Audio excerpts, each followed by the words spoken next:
15वां अध्याय। फिर कितने लोग यहूदिया से आकर भाइयों को सिखाने लगे कि यदि मूसा की रीति पर तुम्हारा खतना न हो तो तुम उद्धार नहीं पा सकते। दुर्भाग्य से परेशानी पैदा करने वाले सदा ही कलीसिया में होते हैं। ये मसीह की देह में घुसकर परमेश्वर के काम में गड़बड़ी फैलाते हैं। यह उस समय की बात है जब ओनली जीसस अर्थात केवल यीशु मत का आरंभ हुआ था। उस समय हम यहाँ से थोड़ा आगे जो कलीसिया है उसमें सेवा कर रहे थे। वहाँ प्रतिदिन 50, 60, 70 युवा जन मसीह में विश्वास में आ रहे थे और मैं सोमवार के सायंकालीन बाइबल अध्ययन पूरा करके समुद्री तट पर जाकर इन जवानों को बपतिस्मा देता था। एक रात मैंने एक व्यक्ति को आराधना के बाद इन युवाओं से बात करते देखा। उसने अपने चारों ओर हमारे जवानों का एक समूह जमा कर रखा था और बड़े ध्यान से उनके साथ बातों में लगा था। मैंने सुना कि वह क्या कह रहा था। वो उनसे कह रहा था, यदि तुम्हारे बपतिस्मे केवल यीशु के नाम में नहीं हुए हैं तो वे अर्थहीन है। मुझ में ऐसी आग लगी और मैं उसके इतना निकट आ गया कि उसे पीट दूं, जो मैंने किया नहीं, शुक्र हो। मैंने उसे कॉलर से पकड़कर ऊपर उठा दिया और घसीटकर उसके कार में उसे डालते हुए कहा, यहां से जल्दी निकल जा, क्योंकि मुझे नहीं मालूम कि मैं क्या कर डालूंगा। और वो वहां से तुरंत निकल गया। बड़े दुख की बात है, ऐसे भी लोग हैं जो परमेश्वर के कार्य में बाधा डालते हैं। वे प्रभु में आपके आनंद को देख नहीं सकते। वे आपको दास्ता में रखना चाहते। वे नहीं चाहते कि आप एक आनंदित विश्वासी का जीवन व्यतीत करें और वे अपना जाल बिछाते हैं। ये तो आरंभ से ही था और हो रहा था। यहूदी जो यीशु में विश्वास करते थे और एक समय फरीसी विश्वासी थे, वहां आए। उन्होंने अन्य जातियों को आराधना करते देखा तो कहने लगे, तुम्हारा खतना तो नहीं हुआ, फिर तुम अपने आप को विश्वासी कैसे कहते हो? उनके विश्वास के अनुसार केवल यहूदियों के लिए है और मसीह बनने का एक ही तरीका है कि पहले यहूदी बनो। और उनके अनुसार यदि आप यहूदी नहीं थे तो आपका उद्धार नहीं होगा। और इस प्रकार अंताकिया के कलीसिया में वे गड़बड़ी फैलाने वाले शिक्षा को ले आए। दूसरी आयत में लिखा है, जब पौलुस और बरनबास का उनसे बहुत झगड़ा और वाद विवाद हुआ, मेरा मतलब उन्होंने इन लोगों से पूरा मुकाबला किया और उस पर बड़ी चीख पुकार हुई, तो ये ठहराया गया कि पौलुस और बरनबास और उनमें से कितने और व्यक्ति इस बात के विषय में प्रेरितों और प्राचीनों के पास यरूशलेम को जाएं। ध्यान दें कि वे लोग यहूदिया में आए और वे ऊपर यरूशलेम को गए, क्योंकि यरूशलेम पहाड़ों पर बसा हुआ एक नगर है। यहूदी हमेशा ऊपर यरूशलेम को जाते थे और वहां से कहीं भी जाने के लिए कहते थे वहां नीचे चले। इसलिए आज तक वे यही कहते हैं कि ऊपर यरूशलेम को चले। उन्होंने निर्णय लिया कि वे ऊपर यरूशलेम में प्रेरितों तक इस प्रश्न को ले जाएंगे और इसका फैसला करेंगे। तीसरी आयत में, सो मंडली ने उन्हें कुछ दूर तक पहुंचाया और वे फिनीके और सामरिया से होते हुए अन्य जातियों के मन फिराने का सुसमाचार सुनाते गए और सब भाई आनंदित हुए। उनके परिश्रम से कलीसियाएं स्थापित की गईं और जहां कहीं वे जाते थे वे परमेश्वर के कार्यों को अन्य जातियों को बताते थे और परमेश्वर के कार्य के कारण भाइयों में बड़ा आनंद छा गया। फिनीके, लबानोन और सामरिया में कलीसियाओं की स्थापना हो चुकी थी। इन्होंने इन कलीसियाओं में यह सुसमाचार दिया कि अन्य जाति मसीह में विश्वास ला रहे हैं। इससे विश्वासी भाई आनंद से भर गए। चौथी आयत में, जब वे यरूशलेम में पहुंचे तो कलीसिया और प्रेरित और प्राचीन उनसे आनंद के साथ मिले और उन्होंने बताया कि परमेश्वर ने उनके साथ होकर कैसे कैसे काम किए थे। इस प्रकार यरूशलेम में उसने अपनी मिशनरी सेवाएं दी। आगे लिखा है, परंतु फरीसियों के पंथ में से जिन्होंने विश्वास किया था उनमें से कितनों ने उठकर कहा कि उन्हें खतना कराने और मूसा की व्यवस्था को मानने की आज्ञा देना चाहिए। तब प्रेरित और प्राचीन इस बात के विषय में विचार करने के लिए इकट्ठे हुए। तब पतरस ने बहुत वाद विवाद हो जाने के बाद खड़े होकर उनसे कहा, हे भाइयों, तुम जानते हो कि बहुत दिन हुए कि परमेश्वर ने तुम में से मुझे चुन लिया कि मेरे मुंह से अन्य जातीय सुसमाचार का वचन सुनकर विश्वास करें। मन के जांचने वाले परमेश्वर ने उनको भी हमारे समान पवित्र आत्मा देकर उनकी गवाही दी और विश्वास के द्वारा उनके मन शुद्ध करके हम में और उनमें कुछ भेद न रखा।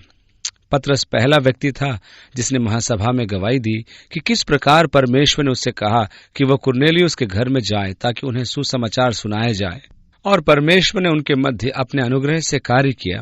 विश्वास द्वारा पवित्र आत्मा के दान को उन लोगों ने पाया। परमेश्वर ने उनमें अंतर नहीं किया। उनका उद्धार विश्वास द्वारा ही हुआ था। पौलुस रोमियो के 3 अध्याय की 22वीं आयत में हमें बताता है कि परमेश्वर ने अंतर को दूर कर दिया। सब ने पाप किया और परमेश्वर की महिमा से रहित हो गए, परंतु यीशु मसीह में परमेश्वर के द्वारा हमारा छुटकारा हुआ। चाहे यहूदियों या यूनानी, कोई अंतर नहीं। उद्धार का एक ही मार्ग है और वह यीशु मसीह पर विश्वास करना। इसलिए पतरस ने कहा, तो अब तुम क्यों परमेश्वर की परीक्षा करते हो कि चेलों की गर्दन पर ऐसा जुआ रखो जिसे न हमारे बाप दादा उठा सके थे और न हम उठा सकते हैं। हाँ, हमारा ये तो निश्चय है कि जिस रीति से वे प्रभु यीशु का अनुग्रह से उद्धार पाएंगे, उसी रीति से हम भी पाएंगे।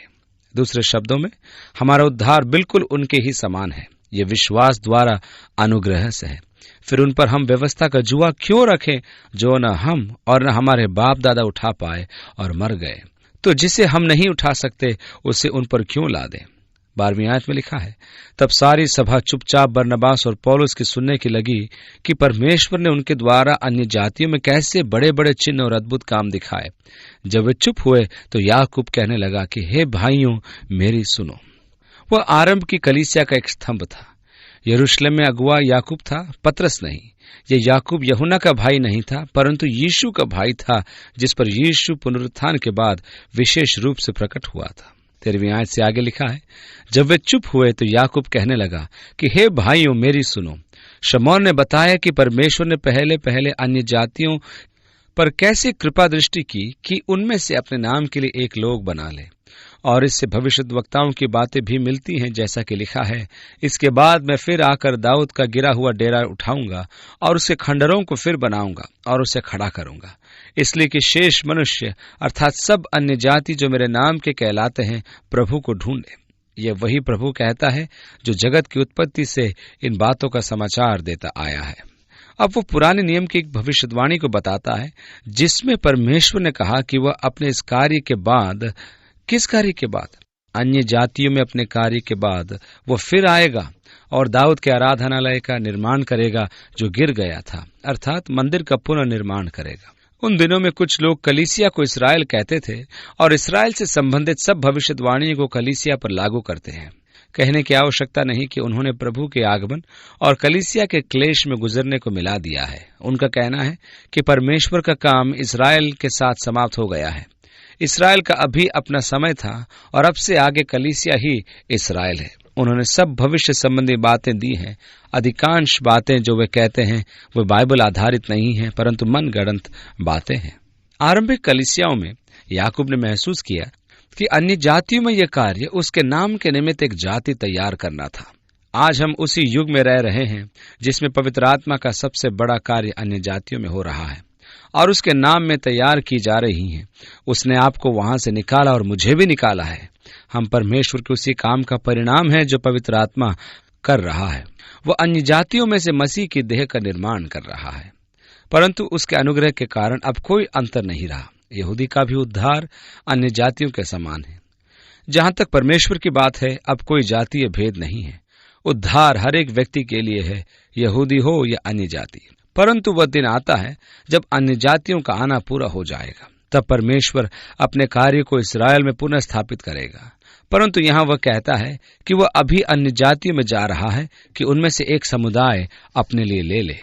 परमेश्वर ही वास्तव में जानता है कि वे लोग कौन हैं। एक संख्या है और पौलुस बताता है कि जब वह संख्या पूरी हो चुकेगी तो परमेश्वर इस्राएल में फिर कार्य करेगा। परंतु परमेश्वर ही जानता है कि अन्य जातियों की संख्या क्या है, क्योंकि उसने अपने कार्य आदि से ही किए हैं। परमेश्वर जानता है कौन उद्धार पाएगा। परमेश्वर को सदा से ज्ञान है कि किस प्रकार का उद्धार होगा। आदि से ही उसे अपने सब कार्यों का ज्ञान है। मैं उस शिक्षा में विश्वास नहीं करता जो सिखाती है कि परमेश्वर अपने इस ज्ञान में सीमित है। परमेश्वर ने जब आदम को गिरी हुई दशा में देखा तो उसे झटका लगा, ऐसे लोग सोचते हैं।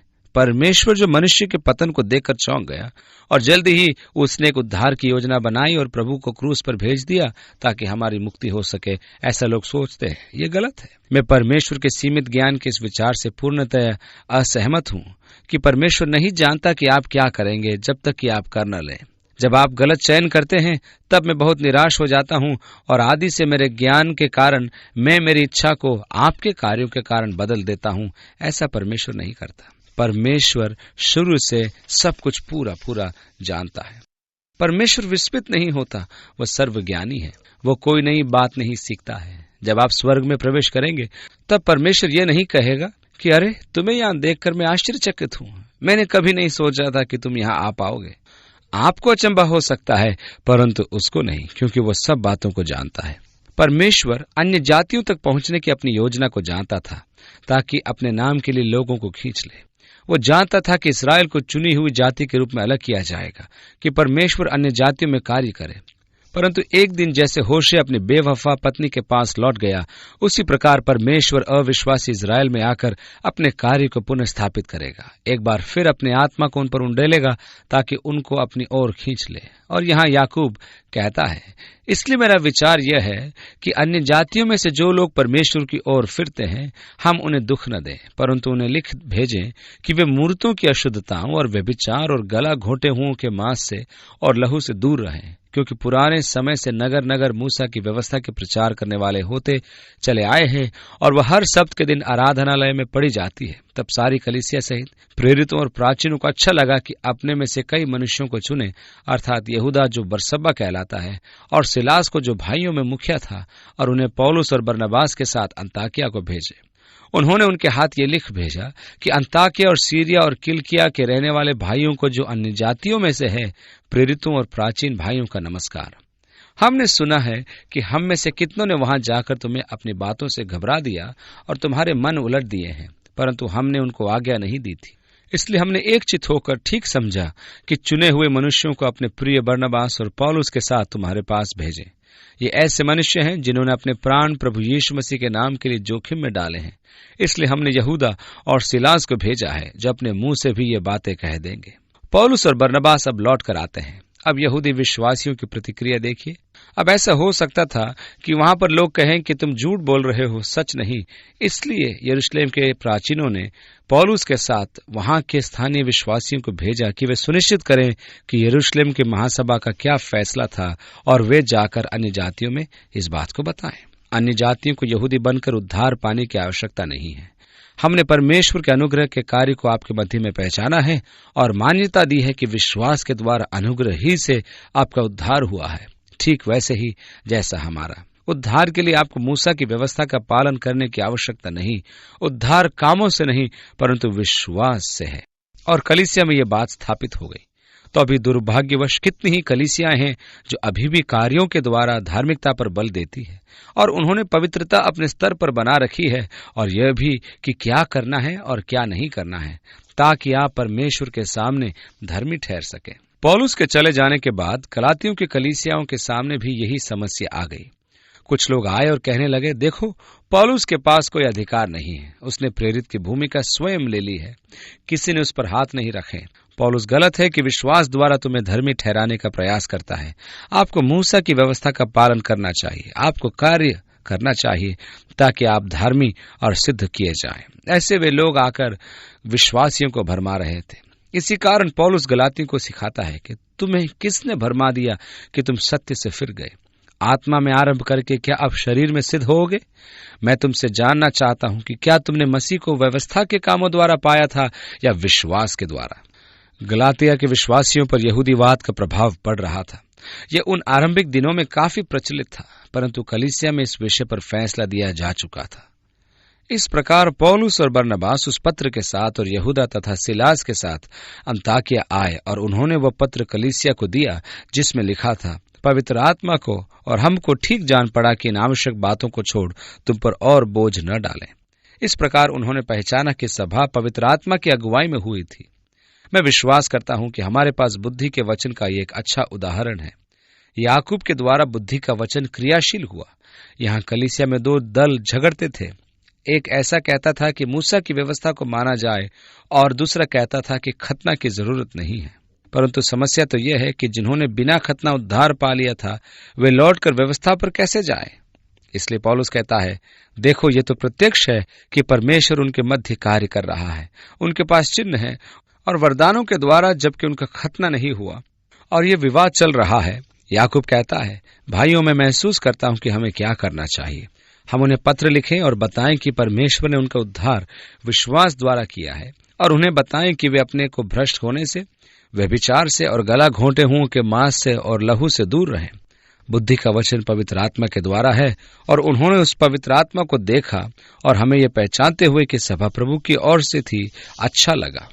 29वीं आयत में लिखा है, कि तुम मूर्तों पर बलि किए हुओं से और लहू से और गला घोंटे हुओं के मांस से और व्यभिचार से परे रहो। इनसे दूर रहो तो तुम्हारा भला होगा, आगे शुभ। पहली बात यहाँ मांस की है। यह अभी आरंभिक कलीसिया में एक समस्या थी। यहूदी उस पशु के मांस को नहीं खाते थे जिसका गला घोंटा गया हो। पशु को मारने का उनका अपना तरीका था। वे निश्चित करते थे कि पशु में से सारा लहू निकल गया। लहू में जीवन होता है जिसका वे आदर करते थे। यह भी मूसा की व्यवस्था का एक नियम था। उन्होंने इस बात पर बल दिया कि अन्य जाति इन बातों में व्यवस्था को माने, परंतु पौलुस कुरिन्थियों की कलीसिया को लिखते हुए कहता है कि हमको सेंत मेंत उद्धार दिया गया है। उन दिनों में जब आप अपना बलिदान किसी देवता को चढ़ाने जाते थे, तब पुजारी आपके द्वारा लाए गए पशु का एक भाग ही अपने देवता को चढ़ाता था और बाकी भाग रखकर बचा हुआ पशु उपासक को देता था कि वह उसे अपने साथियों के साथ खाए। पुजारी लोग बलिदान का अपना भाग लाकर कसाईयों को बेच देते थे। इस प्रकार जब बाजार में आप कसाई की दुकान में से मांस खरीदने जाते थे, तो संभव था कि कुछ मांस उस बैल का हो जो मूर्ति को चढ़ाया गया हो। इसलिए पौलुस ने कहा, जब तुम कसाई से मांस खरीदने जाओ तो मत पूछो कि यह क्या मूरत के सामने चढ़ाया हुआ है कि नहीं। उसने कहा, खरीदो, घर जाओ और अपने विवेक के कारण बिना प्रश्न किए खाओ, क्योंकि उस मांस में से कोई हानि न होगी। मांस खाने से आप अपवित्र न होंगे, उससे आप पापी नहीं ठहरेंगे। जैसे यीशु ने कहा कि जो मुंह में जाता है वो मनुष्य को अशुद्ध नहीं करता, परंतु वह जो भीतर से निकलता है, जो मनुष्य के मुंह में जाता है, वो पाचन क्रिया के बाद बाहर आता है, तो उससे कोई अशुद्ध नहीं होता, परंतु जो मनुष्य के मुंह से निकलता है वह उसे अशुद्ध करता है, क्योंकि जो हृदय में है वही मनुष्य बोलता है। और फिर पौलुस कहता है कि जब कोई तुम्हें भोज पर बुलाए तो जो सामने रखा जाए उसे खाओ और प्रश्न न करो। ये मत पूछो कि यह मूरत को तो नहीं चढ़ाया गया। उसने कहा, बस खा लो, यह भी विवेक के कारण। इस प्रकार कुरिन्थियों की पत्री में पौलुस ने उसमें सुधार किया और फिर रोमियो में कहा, जो विश्वास में कमजोर हैं वे साग पात खाता है और जो विश्वास में मजबूत है वो मांस खाता है। तो मांस खाने वाला मांस न खाने वाले पर दोष न लगाए। अगर कोई मांस खाना नहीं चाहता तो कोई बात नहीं, यदि वे साग पात खाना चाहते हैं तो ठीक है, मैं उन पर दोष नहीं लगाता। परंतु दूसरी ओर जो मांस नहीं खाते वे खाने वालों को अपराधी न ठहराएं। प्रत्येक व्यक्ति अपने मन के अनुसार काम करे। यह था भोजन संबंधित नियम कि उन्हें वो मांस नहीं खाना था जो मूर्तों को चढ़ाया गया था। परंतु पौलुस आगे चलकर कहता है, इनसे दूर रहो तो तुम्हारा भला होगा, आगे शुभ। मेरे कहने का अर्थ यह है कि व्यवस्था की अन्य बातें जैसे शब्द तथा अन्य आदेशों के पालन करने की आवश्यकता नहीं, केवल आधारभूत सीधी बातें। यदि ऐसा करो तो अच्छा होगा, परमेश्वर आशीष दे। फिर वे विदा होकर अंताकिया में पहुंचे और सभा को इकट्ठी करके वो पत्री उन्हें दे दी, और वे पत्री पढ़कर उस उपदेश की बातों से अति आनंदित हुए। और यहूदा और सिलास, जो आप भी भविष्यद्वक्ता थे, बहुत बातों से भाइयों को उपदेश देकर स्थिर किया। अब भविष्यद्वक्ता तथा वह जो भविष्यवाणी भी बोलता है, वह कलीसिया में सिखाने के लिए, ढांढस बंधाने के लिए तथा विकास के लिए वरदानों का प्रयोग करे। इसका अर्थ यह हुआ कि वे भाइयों को उपदेश देने और उनके विश्वास को मजबूत करने के लिए भविष्यवाणी का उपदेश करते थे। वे कुछ दिन रहकर भाइयों से शांति के साथ विदा हुए कि अपने भेजने वालों के पास जाएं, परंतु सिलास को वहीं रहना अच्छा लगा। परंतु पौलुस और बरनबास अंताकिया में रह गए और बहुत से लोगों के साथ प्रभु के वचन का उपदेश करते और सुसमाचार सुनाते रहे। अंताकिया की कलीसिया एक भरी पूरी कलीसिया हो गई। पौलुस, बरनबास और सिलास शिक्षा देते थे और प्रचार भी करते थे। इस प्रकार अंताकिया में परमेश्वर काम कर रहा था। 36वीं आयत में, कुछ दिन बाद पौलुस ने बरनबास से कहा। पौलुस का स्वभाव ही ऐसा था कि वह एक स्थान पर अधिक समय नहीं ठहर सकता था। वह सदा घूमता रहता था और सदा बाहर जाने को उत्सुक रहता था, और वह कहता था, चलो निकलें और फिर से प्रचार करें। वह ऐसा व्यक्ति था जो चुनौती के लिए हमेशा तैयार रहता था। तो कुछ दिन बाद पौलुस ने बरनबास से कहा कि जिन जिन नगरों में हमने प्रभु का वचन सुनाया था, आओ फिर उनमें चलकर अपने भाइयों को देखें कि वे कैसे हैं। 37वीं आयत, तब बरनबास ने यूहन्ना को, जो मरकुस कहलाता है, साथ लेने का विचार किया। ये वही मरकुस है जो जहाज से उतर गया था, और पौलुस व बरनबास के साथ एशिया माइनर नहीं गया था। उसने प्रथम यात्रा में उनका साथ छोड़ दिया था, परंतु बरनबास उसे फिर अपने साथ ले जाने में दृढ़ संकल्प था। परंतु पौलुस ने उसे, जो पंफूलिया में उनसे अलग हो गया था और काम पर उनके साथ न गया, साथ ले जाना अच्छा न समझा। सो ऐसा टंटा हुआ कि वे एक दूसरे से अलग हो गए और बरनबास मरकुस को लेकर जहाज पर कुप्रुस यानी कि साइप्रस को चला गया। ये एक मतभेद की बात है जो भाइयों के विषय में बार बार हमें दिखाई देती है। पौलुस और बरनबास के बारे में टंटा इतना बढ़ गया कि वे अलग हो गए और बरनबास मरकुस को लेकर चला गया। मैं इसे सकारात्मक प्रकाश में देखता हूं। मेरा विश्वास है कि यह झगड़ा परमेश्वर की ओर से था, क्योंकि परमेश्वर मिशनरी प्रयास को विस्तृत करना चाहता था। एक दल के बाहर जाकर सेवा करने के बदले वह चाहता था कि 2 दल जाएं। इस प्रकार 2 क्षेत्रों में एक ही समय में कार्य किया जा सकता था। पौलुस और बरनबास दोनों ही कुशल मिशनरी थे, इसलिए उनके लिए एक साथ जाना शक्ति का सही उपयोग न था। तो परमेश्वर ने उनके मध्य मतभेद डाला तथा पौलुस व बरनबास के बीच झगड़ा खड़ा हो गया। परिणाम हुआ इसका काम दुगुना बढ़ गया। मैं सोचता हूं कि मतभेद का अपना स्थान होता है। मैं सोचता हूं कि हमें मतभेद के विषय में चौकस रहना चाहिए, क्योंकि हम मसीह की देह के भाग हैं और वह परमेश्वर के कार्य को फैलाना चाहता है। किसी के द्वारा काम को आरंभ करने का उद्देश्य कुछ भी हो, परमेश्वर उसका प्रयोग अपने राज्य के कार्य को फैलाने के लिए कर सकता है। लगता है कि परमेश्वर जब किसी क्षेत्र में शक्तिशाली कार्य कर रहा होता है, तब ऐसे लोग सदा होते हैं जो आकर दूसरे की नींव पर निर्माण करना चाहते हैं। मैं उस तरह के काम करने वालों को नहीं समझ पाता जो कहते हैं कि उसे परमेश्वर की बुलाहट प्राप्त हुई है कि फला फला स्थान पर जाकर कलीसिया स्थापित करे, जबकि ऐसे स्थान तो पूरे देश में बहुत हैं जो पुकार रहे हैं कि कोई आकर हमारी मदद करे और परमेश्वर का वचन सुनाए। ऐसे व्यक्ति के साथ मुझे कठिनाई होती है जो कहता है कि परमेश्वर ने मुझे इस स्थान के लिए बुलाया है, क्योंकि परमेश्वर का कार्य यहाँ बहुतायत से पहले से हो रहा है। यद्यपि हर क्षेत्र में परमेश्वर के बहुत से सामर्थी काम हो रहे हैं, हम उन सब लोगों तक नहीं पहुंच पा रहे हैं। इसलिए यदि कलीसियाएं स्थापित होती हैं जहां हमें पहुंचना चाहिए, तो ये ज्यादा अच्छा होगा। जैसे रोम के विषय में पौलुस लिखता है कि कोई तो मतभेद के कारण मसीह का प्रचार करता है, कुछ का उद्देश्य शुभ नहीं होता। चाहे जो भी हो, मैं आनंदित होता हूं कि मसीह का प्रचार हो रहा है, कि परमेश्वर के राज्य का काम फैल रहा है। मुझ में अहंकार नहीं कि मेरे ही पास सबके लिए उपदेश है। मैं जानता हूं कि ऐसे लोग हैं जिन तक मैं पहुंच सकता हूं, और मैं यह भी जानता हूं ऐसे लोग हैं जिन तक मैं नहीं पहुंच सकता। और परमेश्वर की प्रशंसा करता हूं कि और भी सेवक हैं जिनके सेवकाई में भिन्न काम हैं, और वे ऐसे लोगों तक पहुंच पाते हैं। ऐसे लोग भी होते हैं जो कलीसियाओं में जाने के बाद भावनात्मक अनुभवों को ढूंढते हैं। उनको भावुक अनुभव प्रवाह चाहिए। इसलिए मैं परमेश्वर का धन्यवाद करता हूं कि उसने उनके प्रकार की कलीसियाओं का विकास किया है। मैं कभी नहीं चाहूंगा कि वे लोग यहां आकर निराश हो जाएं। परमेश्वर लोगों की आवश्यकताओं को जानता है और इस कारण वह भिन्न प्रकार की सेवकाइयों को खड़ा करता है, और मैं आनंदित हूं कि परमेश्वर का काम फैल रहा है। तो पौलुस व बरनबास के झगड़े में परमेश्वर का हाथ था, और बाद में पौलुस ने लिखा कि मरकुस पौलुस के लिए एक बड़ी आशीष था, और कहा कृपया करके मरकुस को जितना जल्दी हो सके भेज दो। मेरे लिए वो बड़ी आशीष का कारण है। परंतु इस समय परमेश्वर मिशनरी कार्य को फैलाना चाहता था, और इसलिए पौलुस और बरनबास में ये झगड़ा हुआ, और इतना बड़ा कि बरनबास ने मरकुस को लिया और कुप्रुस को चला गया, जहां पहले पौलुस व बरनबास एक साथ गए थे। अब 40वीं आयत में आगे लिखा है, परंतु पौलुस ने सिलास को चुन लिया। यह भाई यरूशलेम से आया था, क्योंकि वह वहां की कलीसिया में एक जाना माना व्यक्ति था। और आगे लिखा है, और भाइयों को परमेश्वर के अनुग्रह पर सौंपे जाकर वहां से चला गया, और वह कलीसियाओं को स्थिर करता हुआ सीरिया और किलिकिया से होता हुआ निकला। हम दिरबे के क्षेत्र को, जहां पौलुस की मुलाकात तीमुथियुस से हुई थी, अगली बार देखेंगे जब हम अध्याय 16 व 17 पर जाएंगे। अब पौलुस की दूसरी यात्रा तीमुथियुस के साथ आरंभ हुई, जब वे उन क्षेत्रों में जा रहे थे जो उन्हें यूरोप में ले जाएगी। पौलुस त्रोआस में परेशान हुआ, क्योंकि उसे लग रहा था कि दिशा नहीं मिल रही है, और फिर आत्मा ने उसे यूरोप में बुलाया कि सुसमाचार को और आगे ले जाए।